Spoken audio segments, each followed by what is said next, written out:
Hearing this one statistic completely changed how I spent my evening.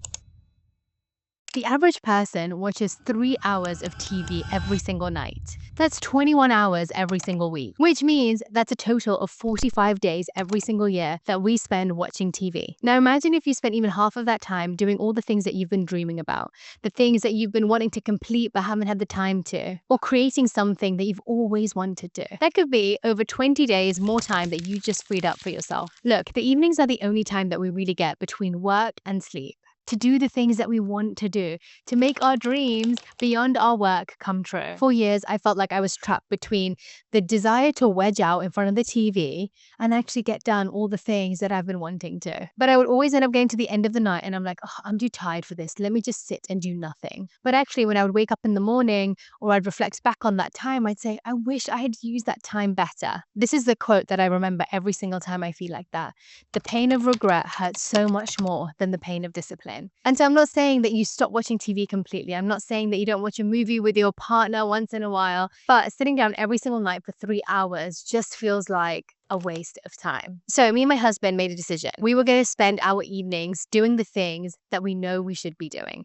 And we would spend the weekends watching TV, watching movies, hanging out with friends. And so I've had a book list that has been growing and growing. So a big part of my evenings are now spent reading books. I also really wanted to start courses and start studying for things. And so I've started doing that in the evenings. And he does the same for himself. It means I end up going to sleep earlier because honestly, I'm a little bit more exhausted in the evenings. But honestly, I'm really enjoying that because I don't have the stimulation from the TV. And I'm able to wake up for my morning rituals feeling bright and fresh every single morning. And I'm not saying it's easy. There's no part of me that finishes a full day of work and says, you know what? I'm going to sit and read now. I'm really excited. Some days I do feel like that. But most days it is a conscious effort and a new pattern that I am creating. Now, if you're content and happy with sitting there watching TV for 3 hours, no judgment at all. But if you are someone who every day feels like they're not achieving their dreams, not doing as much as they could, not reaching their full potential, then this video is definitely for you. I've been there and I know how frustrating this cycle can be. And so I want to share some of the tips and tricks that I have used to help me actually achieve what I wanted to and stop wasting my evening. Okay guys, you know I have been such a huge fan of Sakara meals for years. Honestly, it just doesn't get any cleaner than them. And now, they do supplements too, and you know they're gonna be good. They have different blends for different issues, whether it's getting your boost of daily vitamins, digestion, metabolism, or sleep. I have been studying sleep for a while now, and it might just be one of the most vital parts of health. The number of people struggling to get a good night's sleep is on the rise. Sakara's Night Service supplement is designed to support your body's natural ability to relax and recharge. Also, look how beautiful it is. It comes in this beautiful glass jar. And look how gorgeous the color is of this. Oh my word. So beautiful. It is made with tart cherry extract, specifically the Nordic cherry variety, which helps to ease stress, promote deep sleep, and restore your nervous system. There's Pharma GABA to help ease your stress, magnesium glycinate to promote deep relaxation, 5-HTP to support high quality sleep, and ashwagandha to restore your nervous system so you can wake up feeling rested and recharged. This blend has everything that you need to unwind after a long day. It has no added sugars, no artificial sweeteners, and non-GMO. It is also, of course, vegan. Expect anything less from Sakara. They're so easy to swallow and they promote deep, peaceful sleep. So you wake up feeling refreshed and ready to take on your day. So if you're looking for something that helps you wind down and wake up feeling recharged, I highly recommend giving Sakara Night Service a try. You can find out more clicking the link in my caption, and trust me, your body will thank you. And honestly, there is not one night that goes by where I sit and I finish chapters of my book where I'm learning and nourishing myself so deeply that I'm like, you know what? I wish I hadn't done that. I wish I had sat and watched Love Island. But there have been many evenings where I have sat and watched Love Island and thought, I wish I had read that book instead. And so let's get you out of this regret pattern and let's get you into doing the things you want to be doing so you feel like you can be the best version of yourself. And this is how we're going to do it. After a stressful day, most of us just crave instant gratification. Instead of craving instant gratifications, we need to start paving paths towards delayed gratification. Delayed gratification strengthens our self-control and our motivation. And you know what? At first, delayed gratification may feel like deprivation, but over time, I guarantee you, you will realize that it is actually empowering you, proving to yourself that you can not only set goals, and set intentions, but you can actually follow through with them and complete them. Each time that you make that choice, you are training your brain to prioritize long-term success over short-term comfort. You need a pre-commitment strategy. Now, what does that actually mean? Do not make it an option or a decision to make at the time. Have a pre-commitment that you make to yourself. So whether that means you have a plan A, B, and C. So sometimes I'll say, you know what, I'm going to sit down and I'm going to read. And then I say, but if I don't feel like doing that, I might just sit and watch a documentary. And if I don't feel like doing that, maybe I'll just get into bed early and listen to a podcast. Or listen to some music and fall asleep early. And so you really need to have if I don't feel like doing plan A, this is plan B or C. And all three things should be leading you towards the goal that you have or growth that you want to make. Decide in the morning or the night before, or even have a plan for the week of how you are going to spend your evenings. And from the morning that you wake up, start prepping your mind to know you're not going to be sitting and watching TV as soon as you finish work. You're going to be doing this, this, and this. And prepping your mind for something like that allows you to smoothly move into that practice, because otherwise you get to that point where your brain is expecting something and then suddenly you shock it and you create something else. And so it's almost like warning our children that, okay, we're going to be going to do this, like really getting ourselves ready. At the end of the day, we're all like little kids, aren't we? We don't want to be in shock, and we don't want our system to feel like we're attacking it. And so sometimes when we take ourselves out of our comfort zone or our natural patterns, we end up feeling that way. And so the idea is that you start reminding yourself from the beginning of the day of what's going to be happening at the end to allow your body to calmly and smoothly move into it. So whether you want to schedule your workouts, your reading, your courses that you're doing, start telling yourself from the beginning of the day. You have to create friction for your distractions. Now, you know what? Sometimes I think it's a good thing. We have so much faith in ourselves, right? We're like, of course, I'm going to sit down to read this book, and having my phone on me is not going to be an issue. And next thing you know, it's an hour later and you're still at chapter 1, paragraph 1. So create friction from your distractions, whether it is keeping your phone in another room. And I know, oh my goodness, the trauma that you will feel the separation anxiety that you will feel from your phone the first time will be real, as it will the second and the third time, because we've created this habit of having this thing in our hand constantly. But it allows you to stay focused and attentive to what you want to do. And I guarantee you, if your phone is next to you, you're going to end up wanting to look at it. So an hour of your day without your phone, I think that sounds pretty doable. So either give it to a partner, put it in another room, throw it across the room. I've done that many times. Do whatever you need to resist being around it. And that's the same with devices. Look, don't believe that you're going to sit there studying or reading while you're in front of the TV. You can't have Love Island in the background while you're trying to read a book that's teaching you something. You just can't. You're getting dumber by watching it when you're trying to get smarter by reading that. So don't sit in a TV with other technology around you. It is just going to tempt you and resist the temptation by removing yourself from that situation. And if you do have your phone in the room, maybe just put it on Do Not Disturb, because then at least you won't get the notifications popping up every single second. And don't even try and tell me that you're reading on your iPad. If you are, you definitely have to go on airplane mode. What kind of tired are you really? We all need to reset what our view of rest means. There is an epidemic of people feeling tired no matter how much they sleep. And honestly, I think it's because people do not know what real rest means anymore. We prioritize active consumption at night over meaningful rest. Back in the day when they didn't have TVs and devices, people would be in bed so early. As soon as the sun went down, it was time to start winding down. They wouldn't spend hours and hours going through episode after episode or scrolling through social media. Most people needed less rest back in the day because they were getting quality sleep. And most people were sleeping earlier because there was no electricity. There wasn't much going on at night. And I see that sometimes in villages that I go to. When I go to my spiritual retreat in India, we take out all devices from our day.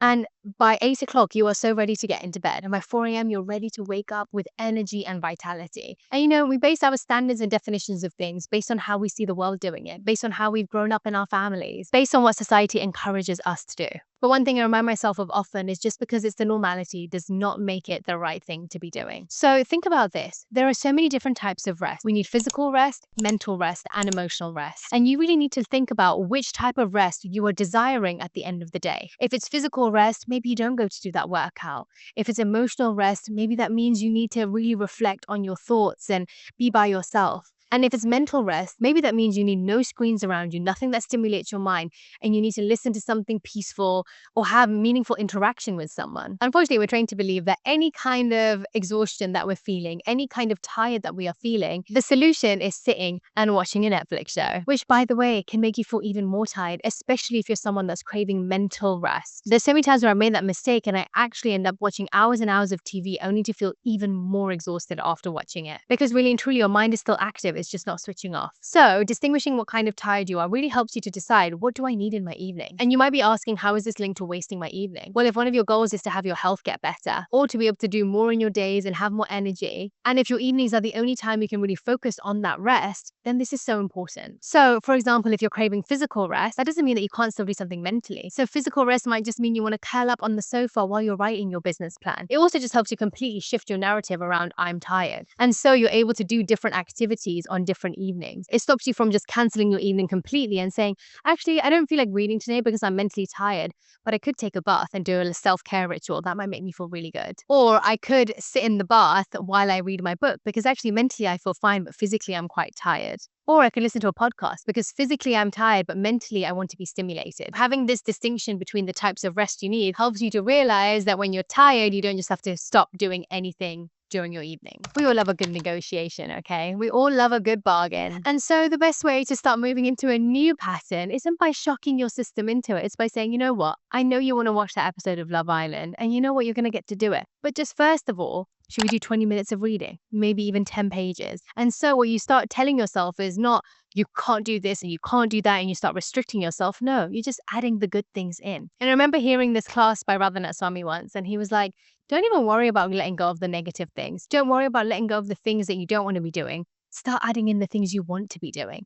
And so focus on what you can add in rather than what you're taking out. And naturally then, the things that you don't want will start falling away because you've started prioritizing and feeling the benefits of the positive things. So what I started doing was, you know what, just stop reading 20 minutes. Brain, you're going to be fine. 20 minutes easy. Then you can watch TV for the other 2 hours of the night. And more often than not, what I would find is those 20 minutes would turn into 40. Those 40 minutes would turn into an hour. And I'm wanting to spend way more time than I'd allocated. And that in itself makes you feel really good. It does not have to be a whole evening. It can be a small portion of your time dedicated to the things you want to do. And the rest of the time can be free to watch as many episodes as you want of Love Island. Another great way of utilizing your evenings is habit stacking. I absolutely love this one. You want to get a workout in at the end of the night, but you really can't be bothered? Try something you like doing or already do with a new habit that you want to introduce. I really wanted to get more walking done. And so what I started doing was watching my favorite show while I was on the treadmill. 60 minutes went in no time. In the same way, if you have to do a chore like washing up,